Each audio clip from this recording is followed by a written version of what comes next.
This channel reveals the hidden laws of strategy and control. Subscribe and tell me where you're watching from. They say war begins long before the first strike, inside the mind of the one who dares to lead. Before soldiers march, before weapons are raised, the true battle is already fought in silence, within thoughts, beliefs, and perception.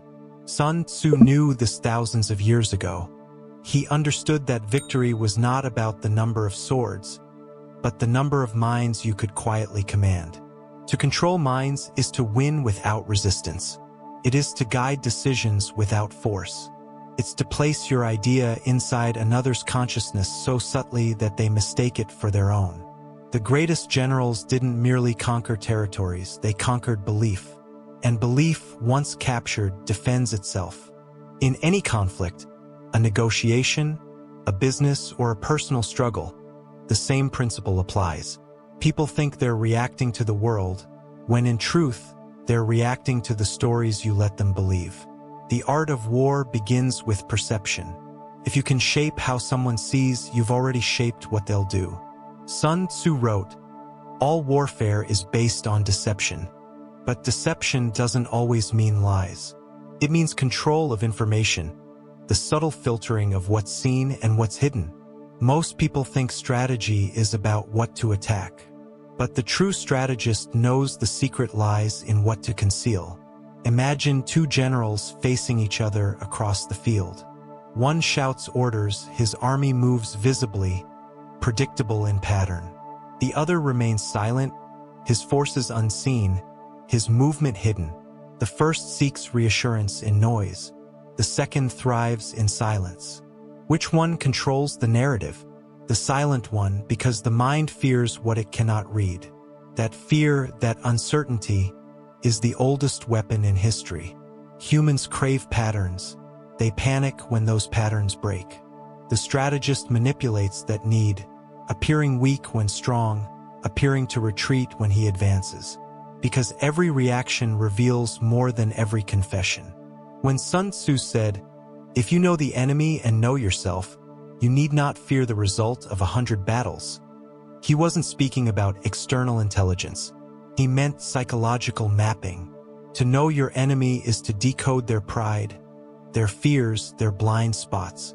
To know yourself is to control your impulses, to resist the urge to respond emotionally.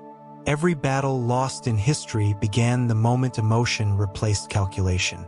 The mind that rules must first master silence. Silence is not emptiness.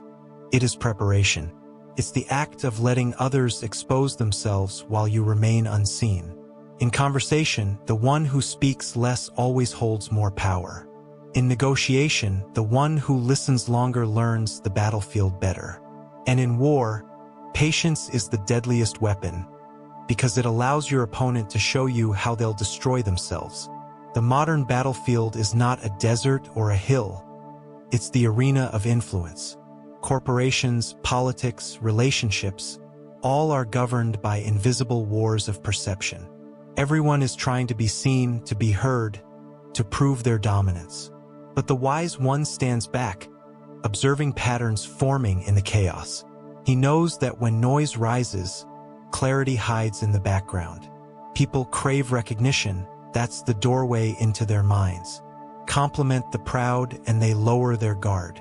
Question the arrogant and they reveal their insecurities. Make the overconfident believe they are already winning, and they will open the gate themselves. The strategist never fights ego. He feeds it until it drowns in its own hunger. True power is not to fight fire with fire.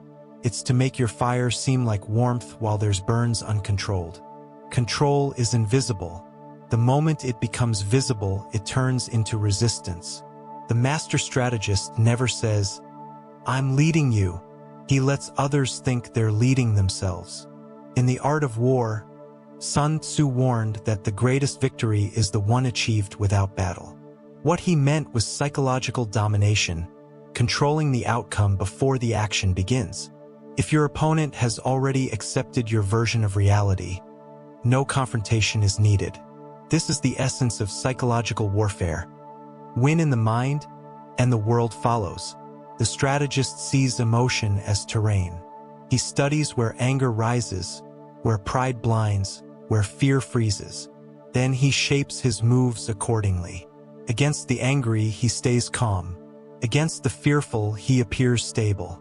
Against the proud, he bows slightly, knowing that humility disarms faster than aggression. Every reaction becomes a mirror, and mirrors always reveal what the other refuses to see. When you lead people, whether in a company, an army, or a relationship, you must understand their psychology before giving them direction.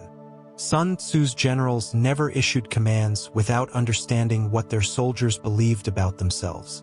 They would say, "We fight for honor, because honor is stronger than fear."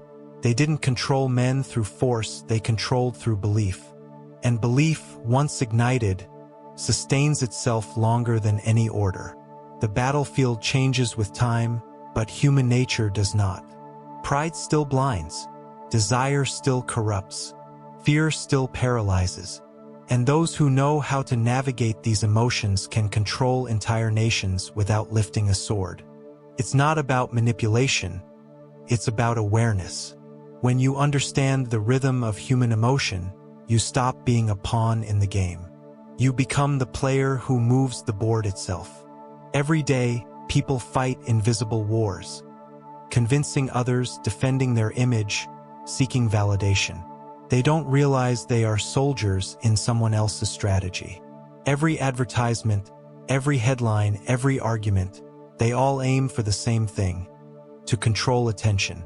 And attention is the modern currency of power. Control where attention goes, and you control what people think about. Control what they think about, and you control what they value. Control what they value, and you control what they fight for. That's the invisible empire of the mind. The strategist, however, plays the long game. He doesn't chase attention, he directs it. He knows that the one who reacts fastest is usually the one already controlled. Emotional immediacy is the mark of the untrained. Those who control their response time, who delay reaction and calculate the emotional exchange, always emerge dominant. Every word you speak has a psychological cost. The wise spend them sparingly, investing only where they produce leverage. When you speak to someone, you're not exchanging information, you're exchanging energy. Influence flows to the one who speaks last, not loudest. To control the mind of another, you must first understand how your own mind betrays you. Notice the patterns of your impulses, the need to explain yourself, to prove your worth, to correct others. These are weaknesses, not strengths. The moment you feel the urge to justify, you've already lost control of perception. In wahr, Silence creates Tension. In life, silence creates respect. Both emerge from restraint. The power to say nothing, to let space do the speaking, terrifies the insecure. That fear becomes your weapon. Sun Tzu taught, "To subdue the enemy without fighting is the acme of skill." It means that control is not about domination, it's about design. You design the environment, the emotion, the sequence of thought. You guide without force, inspire without commands. Every great leader in history practiced this, from emperors to revolutionaries, those who understood that the mind, once influenced, can move mountains. But what about resistance? The mind that knows it's being controlled resists fiercely. That's why mastery lies in invisibility. Influence that feels forced becomes rebellion. Influence that feels chosen becomes loyalty. The strategist disguises direction as freedom. He creates conditions where others want what he wants, believe what he believes, and defend what serves his cause. That is the deepest psychology of the art of war. The battlefield is never physical. It's perception, identity, and attention. Those who master it hold an invisible power, one that shapes history not through violence, but through vision. And those who fail to recognize this remain forever soldiers, never commanders. The true strategist knows, to control the outer world, you must first conquer the inner. And the mind, once disciplined, becomes the greatest army ever assembled. The true war is invisible. It's fought in thoughts, impulses, and the quiet corners of decision where no one else can see. What we call strategy is simply the art of shaping perception before action. The great mistake of ordinary men is thinking that control requires aggression, when in fact the sharpest control is calm, measured, and silent. To win a battle, you don't need to destroy your enemy. You only need to make him destroy himself. That's the nature of psychological warfare. It plants ideas, emotions, and fears like seeds, and lets time water them. People always act according to what they believe is true. Therefore, if you shape belief, you shape destiny. The strategist studies this truth with almost religious devotion. He understands that every mind is built upon fragile convictions, identities that feel solid but crumble under pressure. Every human being is a collection of stories. They tell themselves, I am strong, I am a victim, I am smarter than others. A master strategist doesn't argue against those stories. He rewrites them slowly, letting the target believe it was their own realization all along. Sun Tzu's principles weren't born from war alone. They were born from observation of human nature. He knew that fear clouds logic, that pride blinds perception, and that comfort weakens vigilance. These weaknesses repeat across generations, across nations. The faces change, the weapons evolve, but the mind remains the same battlefield. In modern times, this battlefield extends to screens and conversations. Social media is not entertainment, it's psychological terrain. Every post is a small skirmish in the war for belief. Attention is the new weapon, algorithms the new generals. The weak give away their attention freely, reacting, scrolling, comparing. The strong guard it fiercely, choosing what enters their mind. To understand control, you must first understand suggestion. Humans are suggestible not because they're foolish, but because they're emotional. Emotion opens the gates that logic guards. The moment someone feels joy, fear, anger, they are no longer purely rational. And the one who provokes the emotion directs the movement. In business, this principle manifests as persuasion. In politics, as propaganda. In relationships, as manipulation. But the essence remains. Control begins when you can predict behavior. And prediction is born from observation. That's why Sun Tzu's first rule in battle was not to move, but to observe. He wrote, "If your opponent is temperamental, seek to irritate him. This isn't cruelty, it's precision. When you know how someone reacts under emotion, you can control their rhythm. The one who controls rhythm controls the fight, because chaos favors those who expect it and destroys those who fear it. Psychological rhythm is the hidden language of war. In conversation, it's timing. In leadership, it's energy. In conflict, it's patience. The strategist moves not by impulse but by pulse, adjusting his tone, his silence, his presence to guide emotional tempo. The average man fights to be understood. The strategist fights to be unreadable. Unreadability is power. When others cannot predict your next move, they cannot prepare for it. When they cannot read your emotions, they cannot control you. Sun Tzu's greatest lesson was not how to dominate others, but how to remain undominated. Mastery of others begins with mastery of self. The disciplined mind becomes untouchable because it refuses to reveal weakness. The warrior of the mind learns to delay reaction. When insulted, he pauses.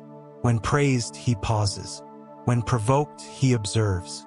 This pause is not hesitation, it's command. Every second of silence forces the other to reveal more. They rush to fill the void, exposing thoughts they should have concealed. You learn what drives them, what scares them, what they crave. And once you know what they crave, you control them, because desire is the strongest leash. The strategist doesn't take what he wants by force, he makes others offer it. He understands that the human mind seeks validation above all, so he offers the illusion of control to those desperate for recognition. While they chase shadows of power, He controls the light that casts them. Look at history. Kings, CEOs, generals, cult leaders all share one thing. They made people believe. Not in facts, but in perception. Caesar didn't just lead soldiers. He led their imagination. Napoleon didn't just fight battles. He fought to control how men saw him. Their strength wasn't just in command, it was in psychological narrative. They became symbols, and symbols control longer than swords ever can. Sun Tzu's psychology is not manipulation for its own sake. It's a tool for survival and victory in a world built on illusion. Everyone, knowingly or not, uses influence: parents, teachers, lovers, leaders. The question is not whether you influence others, but whether you do it consciously or unconsciously. Conscious influence begins with understanding patterns. Every person reveals themselves through pattern, words, gestures, tone, speed of decision. The strategist reads these signs like maps. He knows that repetition reveals weakness. If someone always defends themselves quickly, it means insecurity. If someone always agrees, it means hidden fear. If someone changes subjects often, it means discomfort. These are not surface traits, they are psychological coordinates. When Sun Tzu said, "Appear at points which the enemy must hasten to defend. March swiftly to places where you are not expected," he was describing not geography, but psychology. Attack the mind where it is weakest, in the need for control. Humans defend their egos instinctively. So, the strategist provokes, then observes how they protect it. That defense becomes the trap. Control, therefore, is not domination. It is redirection. The strategist never fights strength head-on. He lets strength overextend itself until it collapses. He does not resist energy. He absorbs it, redirects it, and makes it serve him. The modern general does not lead armies. He leads emotions. He commands narratives, curates perceptions, and controls the invisible momentum of belief. True strategy is paradoxical. To win, you must make others believe they are free. To control, you must appear passive. To dominate, you must appear humble. The world obeys appearances far more than truth. The one who controls appearances shapes destiny. In the art of war, this is known as the doctrine of emptiness and fullness. You show emptiness where you are strong, and fullness where you are weak. You mislead perception until perception becomes your weapon. Most people spend their energy proving strength. The strategist spends his energy hiding it. There is elegance in restraint. The sharpest mind is not the one that strikes first, but the one that sees 10 moves ahead. The strategist's greatest weapon is anticipation. He plays the long game, reading emotions like weather patterns, knowing storms always pass, and that the one who endures the silence after chaos wins by default. In war, timing is everything. But in psychological war, waiting is everything. The ability to delay gratification, to watch others burn their energy while you conserve yours. That's how empires are built. People who react quickly may win moments. People who wait strategically win lifetimes. The master strategist controls energy flow. He decides when tension rises, when release occurs, when silence cuts deeper than words. Every environment he enters becomes a stage. He studies body language, posture, even breathing rhythm, because humans reveal more through microbehaviors than through language. A flicker in the eye, a sudden swallow, a tightening of the jaw. These are signs of psychological pressure points. Push at the right time and the entire system unravels. In leadership, this principle manifests as influence without coercion. The greatest leaders never shout. Their calmness demands attention. Their silence commands presence. People follow them not because they fear punishment, but because they feel alignment. That alignment is engineered through energy, through tone, pace, and presence. When Sun Tzu wrote that supreme excellence consists in breaking the enemy's resistance without fighting, he described psychological surrender. The moment others want to follow your lead, battle ends. the battlefield becomes internal. The soldiers you command are not people. They are emotions. Fear, loyalty, trust, desire. You must learn to speak their language. Fear responds to structure. Desire responds to opportunity. Loyalty responds to recognition. The strategist balances all three like a conductor directing an orchestra of human emotion. The music of control is not played loudly. It's woven quietly beneath the noise of life. Control minds and you control history. Every revolution began with an idea, whispered until it became undeniable. Every empire collapsed because someone planted doubt in the right place at the right time. The sword cuts bodies, the idea cuts nations. But power is fragile. Once you begin to understand the psychology of control, you must also guard yourself from becoming enslaved by it. The strategist risks becoming the manipulator, intoxicated by dominance. Yet Sun Tzu's wisdom warns against excess. Victory that breeds arrogance plants the seed of future defeat. The mind must remain disciplined, detached from ego. The moment you begin to control for vanity, you lose control of truth. The true master of psychological warfare doesn't crave domination. He seeks harmony between intent and outcome. He uses influence not to harm but to align, not to enslave but to enlighten. He recognizes that every mind controlled unjustly becomes a potential rebellion. And rebellion always begins where freedom was denied. So he builds his power on understanding, not oppression. He studies emotion like a sculptor studies stone, not to destroy but to shape. He influences by resonance, not by resistance. Sun Tzu's teachings reach beyond battlefields and politics. They apply to anyone seeking mastery over themselves and the world. Because in the end, the mind that controls itself can face any storm. The warrior of the inner world doesn't seek to win arguments. He seeks to win equilibrium. To control others, first control attention. To control attention, first control emotion. To control emotion, first control thought. To control thought, first master silence. The chain of control always leads back inward. Silence is where the strategist reforms himself daily. In silence, he dissects emotion, studies the anatomy of impulse. He asks, why do I react? Why do I need to be seen? Why do I seek control? The answers humble him, for he realizes that control over others means nothing without control over self. The strongest warriors do not radiate dominance. They radiate composure. Their power lies not in intimidation, but in assurance. Their presence disarms because it feels unshakable. That is the psychological armor of the master strategist. An aura of internal order that chaos cannot penetrate. That is why Sun Tzu wrote, "He who is prudent and lies in wait for an enemy who is not, will be victorious." Prudence is foresight, the art of preparing without exposing. To the untrained, prudence looks like passivity.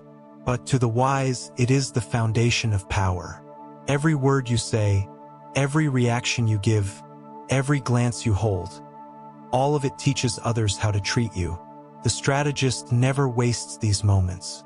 He knows each interaction either strengthens or weakens his perceived authority. He moves like water, soft, yet capable of reshaping mountains. Control, in the end, is not about subjugation. It is about direction. The true art of war is not about destruction, but about design, the design of movement, emotion, and meaning. The battlefield has changed, but the psychology remains the same. Control the mind, and you control the war. Lose the mind, and no weapon can save you. And so, the master strategist trains not in combat drills, but in observation. Not in weapons, but in patience. Not in shouting, but in silence. He knows that in the stillness of his thoughts, he already holds victory. Because once you can control perception, both your own and that of others, the entire world becomes your chessboard. In every era, the battlefield evolves. Yet the greatest victories are still won inside the human mind. Swords have turned into words, armies into audiences, but the essence of power remains unchanged.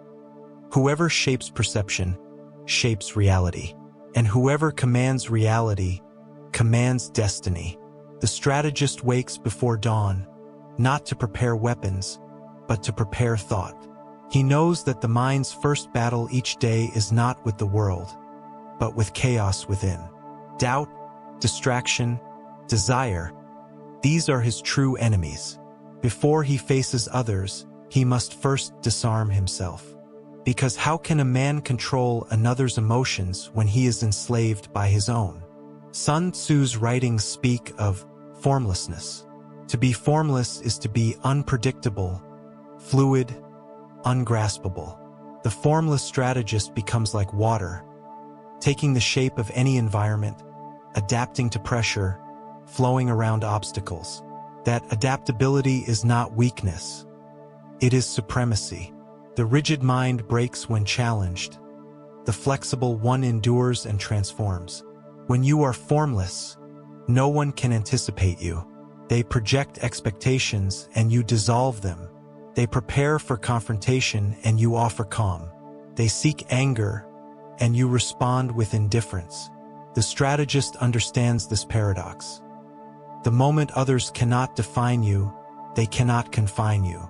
Formlessness is not about deception. It's about mastery of response. To remain formless, one must release the ego's need to control appearances. Appearances are cages built by vanity. The wise let them crumble. He doesn't need to prove intelligence, morality, or dominance. He simply is. His presence speaks louder than his performance. That's why true control begins in invisibility. Influence that announces itself dies quickly. Influence that flows unnoticed endures forever. The greatest commanders in history understood this. They built systems that functioned even in their absence. Their minds embedded within the structure, like an unseen architect shaping the skyline of an empire. To control minds is to plant architecture within thought, invisible blueprints that guide behavior long after your presence fades. You create frameworks, not instructions, patterns, not rules. Those who think they're acting freely are, in fact, walking the corridors you've built. But such control is dangerous, for as easily as you shape others, you can be reshaped by your own creations. Every manipulator eventually becomes ensnared by his own influence. When you play too long with the illusion of power, it becomes your reality, and reality does not forgive blindness. That's why Sun Tzu balanced cunning with wisdom. He taught control but also detachment. He will win who knows when to fight and when not to fight. The wisdom of restraint. The understanding that not every victory is worth the price of peace. The mind that seeks control endlessly becomes addicted to it, a silent tyrant of its own creation. In psychological warfare, as in life, victory must never destroy clarity. Influence without integrity turns to chaos. The strategist who loses his moral compass loses the trust of his own troops, and eventually his own mind. So what does control mean, truly? It's not the manipulation of others, but the governance of self in the presence of chaos. The true enemy is never them. It's the untrained reaction within you. The man who cannot control anger cannot lead. The man who cannot delay pleasure cannot plan. The man who cannot stand silence cannot listen. The world follows those who can master stillness amidst noise. Every empire begins with one disciplined thought. Every collapse begins with one undisciplined emotion. Control of the mind is not about becoming cold or robotic. It's about directing emotion, not denying it. The strategist feels deeply but strategically. His emotions are not suppressed. They are sequenced. He feels fear but translates it into alertness. He feels anger but refines it into focus. He feels sorrow but transforms it into insight. Emotion becomes his fuel, not his chain. To command the mind, you must observe it. Imagine watching your thoughts as clouds drifting across the sky. You don't chase them, you let them pass. That's how the strategist thinks. detached, observational, never identified with the storm. For the mind you identify with controls you. The mind you observe, you control. This awareness transforms conflict itself. Once you can see emotion rising in yourself or others, you gain power over timing. You can decide when to speak, when to stay silent, when to strike. Timing is not luck. It's discipline applied to emotion. That is what separates the wise from the impulsive, the general from the soldier. The modern strategist applies this in every domain: business, relationships, creation, leadership. He listens longer than others speak. He notices what others ignore: tone, pace, micro-expression, hesitation. Each detail is a signal, and within signals lies the truth people hide even from themselves. Sun Tzu's psychology is not ancient poetry. It is human architecture. His teachings endure because they describe not war, but the anatomy of awareness. He understood that all conflict begins from imbalance, and all resolution begins from inner order. He knew that to win without fighting, one must dissolve opposition rather than crush it. Convince the mind that resistance is futile, and the body will follow. Influence, when mastered, makes struggle unnecessary. That is the ultimate paradox of the art of war. Those who seek to control must first learn to surrender, not to others but to clarity. The moment you stop needing to dominate, you begin to dominate naturally. People trust those who are unthreatened by power. They follow those who seem untouched by ego. True control radiates peace. It's why the most powerful presence in any room is not the loudest voice, but the quietest certainty. The one who doesn't need validation, who doesn't flinch under tension, who doesn't speak to be heard, but to direct. The strategist knows that power perceived is power maintained. The less he shows, the more they assume. This silent authority has guided emperors, philosophers, monks, and leaders alike. It's the same principle that governs martial arts, meditation, and negotiation alike. Balance emotion with awareness, action with patience, and words with silence. Let's bring this to the core of the human condition. Every person you meet is fighting their own invisible war, between fear and confidence, between chaos and order, between the need to be understood and the fear of being seen. When you understand this, you stop judging behavior and start anticipating it. You see why people lash out, withdraw, or boast. It's all armor for the same wound: the need for significance. If you can speak to that need, if you can make someone feel understood without threatening their identity, you hold influence deeper than logic. That's the level where persuasion becomes transformation. Sun Tzu would say, "In the midst of chaos, there is also opportunity." Most interpret that as external chaos, the world's instability. But the true meaning lies inside. Within emotional chaos lies the chance for self-control. The moment you observe your inner conflict without reacting, you create clarity, and clarity is control. Clarity is the mind's sword, cuts through confusion, manipulation, and fear. It is the quiet force behind all strategic brilliance. The world obeys the clear-minded because they act with conviction, while others hesitate in fog. To become such a mind, you must discipline your environment. The strategist limits noise. He curates what he consumes, not just food, but information, emotion, company. He knows every input becomes a seed in the garden of his thoughts.